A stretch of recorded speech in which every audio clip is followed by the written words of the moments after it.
বন্ধুরা আজকে আমি তৈরি করব মসুরের ডাল আর বুটের ডালের পাকোড়া। সাথে থাকুন, দেখতে থাকুন। কার কেমন গাল জানি না।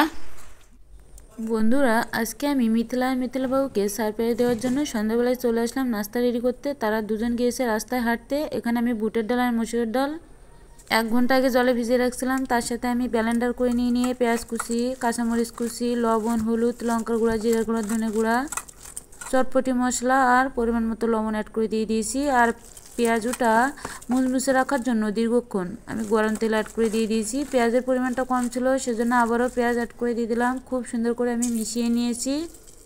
তেলটা গরম হয়েছে কি না একটু দিয়ে চেক করে নিলাম। দেওয়ার সাথে সাথে কিন্তু ভেসে উঠছে। এই পর্যায়ে আমি পেঁয়াজগুলো অ্যাড করে দিয়ে দেবো। এইভাবে একটু গোল করে নিয়ে এভাবে চেপে দেবো, তাহলে খুব সুন্দর দেখাবে, খেতেও কিন্তু দারুণ লাগে। যাই হোক, মসুর ডাল আর বুটের ডাল দিয়ে একসাথে পাকোড়া বানালে কিন্তু অনেক বেশি মজা হয়। শুধু এক রকমের ডাল না দিয়ে বিভিন্ন ধরনের ডাল দিয়ে এভাবে পেঁয়াজু করলে অনেক বেশি ভালো লাগে। বাজার থেকে বেসন না কিনে এভাবে বাসায় তৈরি করলে অনেক বেশি মজার হয়। বিশেষ করে মিথিলা বাবু তো এই পেঁয়াজগুলো অনেক বেশি পছন্দ করে, সেই জন্য আমি তাদেরকে না জানিয়ে এই পেঁয়াজুটা বানালাম। যাই হোক, লো আছে খুব সুন্দর করে মুচমুচে করে সব পেঁয়াজগুলো ভেজে নিয়েছি। এবার তারা বাসায় আসার মতো হয়েছে। খেয়ে দেখবে কেমন লাগছে, সাথে থাকবেন আর দেখতে থাকবেন।